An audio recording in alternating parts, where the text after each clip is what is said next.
Good morning, everybody. It is day 20, Food for the Soul Daily Devotional. Nice to have you on again. For those who are being consistent in watching, I thank you from the bottom of my heart.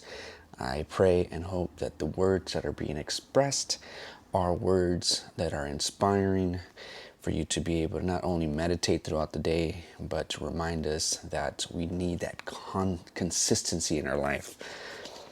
Well, why am I mentioning consistency over and over again? And that's because how many times have we told ourselves we're going to be consistent to find out we stop? And that happens with everybody. It happens with me, it happens with people I know.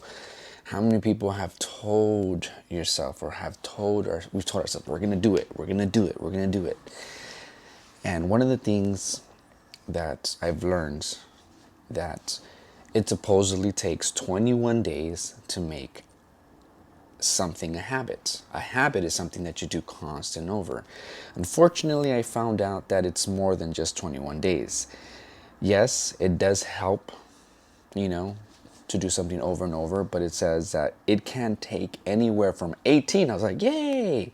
And then I was just like, to 254 days for a person to form a new habit, an average of 66 days for a new behavior to become automatic. That's how I felt. My bubble.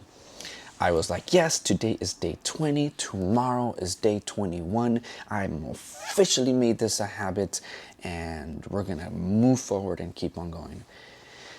One of the things I realize is we're human beings. Being consistent is not one of our very best flaws, unfortunately. Let's go to some stories in the Word. This is how many times have we told ourselves that we are going to do something and we don't. Peter told Jesus that he would never deny him. And then, when it came down to it, he denied him 3 times before the rooster went kikiriki. In case you're still asleep, wake up. Example of someone who was consistent was Daniel. Peter wasn't, unfortunately, but he realized the mistake he made and became to be an apostle that was amazing and great at what he did. He was consistent and he preached about consistency.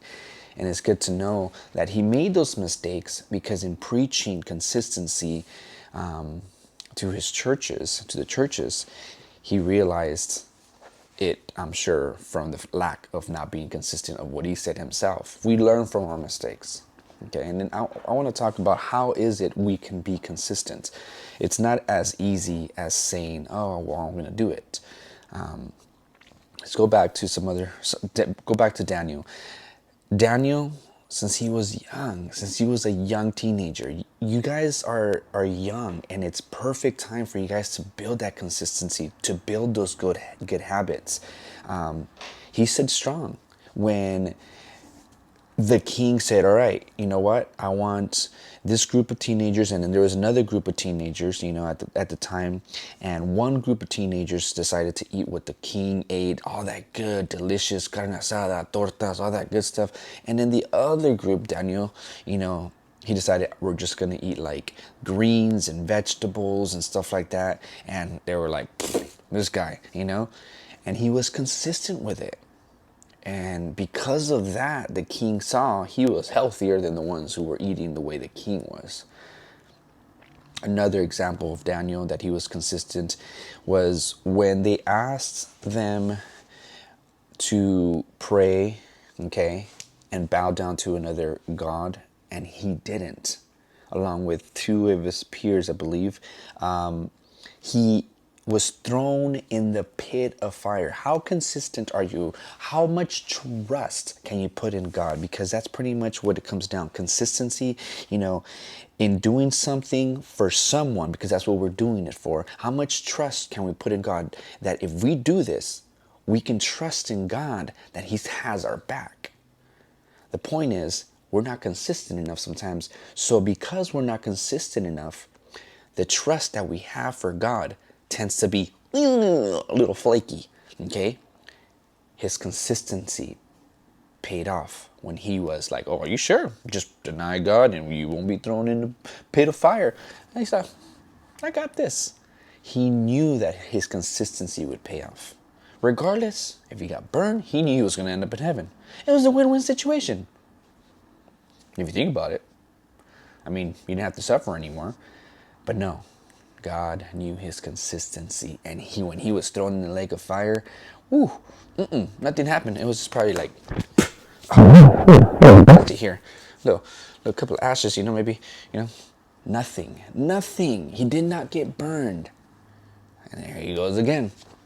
As he gets older, thrown into the lion's pit because of not following the orders that the king had established. Imagine that. Consistency of doing something and being thrown in the lion's pit. Wow. It's amazing how much power consistency has, and when we trust God that he has our back, he will have our back. He knew.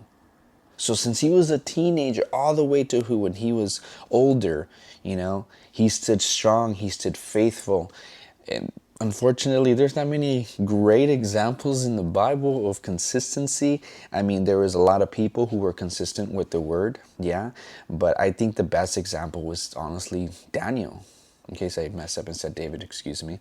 I always get mixed those up. But Daniel was consistent. Daniel knew the beauty of consistency. It provided him the confidence. When you do something consistently over and over, it brings confidence. Okay? But then there is, for example, Samson and Delilah, the bad side of consistency. Samson was strong. He had a vow that God had given him through his hair, the significance of it. But then Delilah was so consistent about finding out his secret. Samson fell and lost his strength. Satan is constantly like Delilah, beautiful and amazing, presenting himself in that way. I'm not saying as a woman, but used her. And that is an example of how Satan wants to present and break that consistency that we have with God, that prayer, or whatever you're starting in life. You have to understand that when you say you're going to do something, stick to it. But what is the base foundation of anything that you do? When we started this Food for the Soul, I specifically mentioned several things that kept or will eventually keep this consistent. In whatever you do in life, there has to be a base, a foundation, that if you don't have a good foundation, when something comes, it's not going to happen. It's not.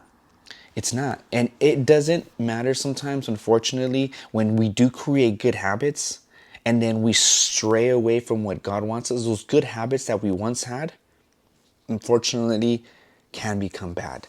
It's the example I was telling myself. Why is it that people don't listen to a God, or were in church and no longer are in church? It's something that we constantly tell ourselves, like, why is it that someone who was there praising God, doing something, and that's because, unfortunately, there's other factors about not just being consistent that we have to understand. The Bible tells us in James 5:12, it says, "But above all, my brothers, do not swear either by heaven or by earth or by any other oath, but let your yes be yes and your no be no, so that you may not fall under condemnation." We have to be consistent, okay? We have to try to be consistent. We're like, well, how do we do that, Jeff? You just told us that, Samson, who was known amongst great, a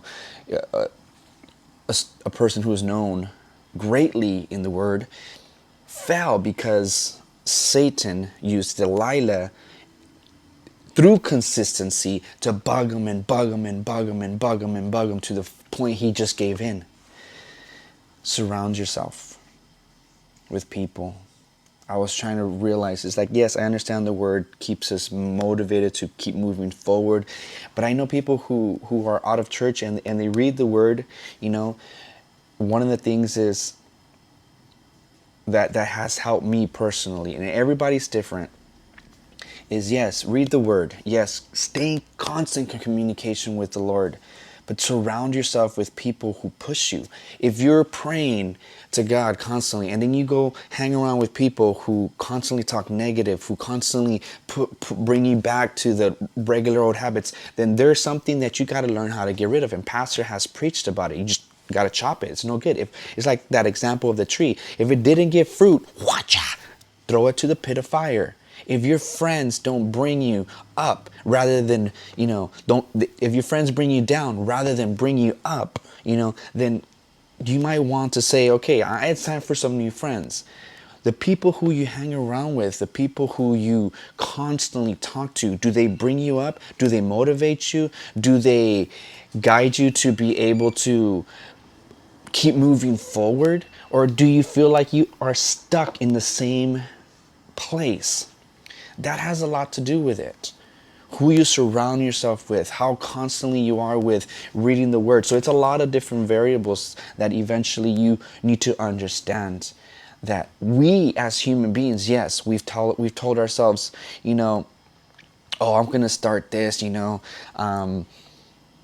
example, I used to work with one kid who didn't talk.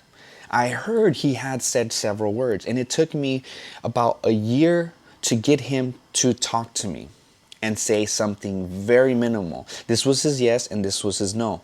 And my kids know it, if you don't believe me, but he did not talk for like 22 years. His mom had heard him talk to someone else, but never to her. And I got him to speak. It took me a year and a half to get him to speak.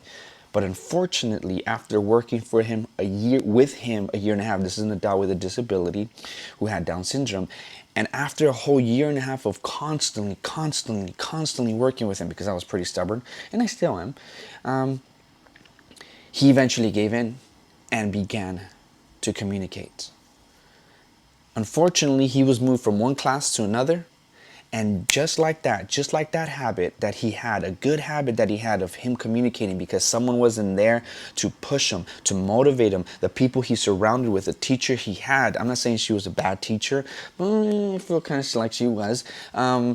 She didn't motivate him. He went back to his old habits. And that's what happens sometimes. Who you surround yourself with, who you hang around with, always be around with those people who are constantly motivating you, to lift you up, to say, hey dude, come on, let's go. Let's go. We got to do this. Guys, I don't know how much more to say about this consistency thing, because I'm pretty sure at one point we've started something and we haven't finished it. How many times do we say, all right, you know what, I'm gonna start a diet? And whatever you do, you have to convince yourself that it's not something that's going to be temporary. It has to be a lifestyle, a life-changing experience that if you commit to what you're going to do it. Because and then it shows the examples when you're saying something. You're a man of your word. You're a woman of your word. You're a girl of your word. You're someone who says something and does it, rather than someone says it and is a little flaky. Guys, I wanted to really express how important it is to be consistent. And now the most important part of consistency is understanding this verse in Hebrews 13:8. Okay, I've said that yes, surround yourself with friends is a good one that motivate you and constantly pick you up and motivate you to continually be consistent in a better way. But above it all, your friends will fail. Oh, like, oh, Jeff, seriously? You're not really being very motivational here. Well, when it comes down to it, you can't put your trust in man, is what I'm saying. It's good to surround yourself. But in the end of it all, okay, we need to understand, it says in Hebrew 13:8, it says, Jesus Christ is the same yesterday and today and forever. If we constantly hold on to Christ, to our Father in heaven, even though we may stray away from being consistent, He takes us back and reminds us that He will never change, and He will always be there for you. And He will always constantly bring you back, like that sheep that was lost. Samson, he came back. He knew his troubles, and he said, hey, no, I'm going down with these people, but I'm going down fighting. And that's what He wants you to do. Don't ever stop fighting for what you believe in. Don't ever stop doing what God has called you to do. And don't let anyone or anybody tell you otherwise, that you cannot do it, because you can. Stay persistent. And even when you feel like, oh, dude, I failed, you know what? Understand that He will be there to continually bring you back, because His love is so great. Don't use that as an excuse, because sometimes we never know what tomorrow may bring. So say, oh, God loves me here, I'll go back to it tomorrow. When they say tomorrow, you're not here, because no one's guaranteed. So understand that. Live your life as best as you can. Be consistent. And let your yes be yes and your no be no. If you can't do it, just say no. I'm sorry, I can't. But at least begin to try to set a foundation, praying a little bit, reading, setting that relationship with God. I love you guys. Take care. Blessings. Stay consistent.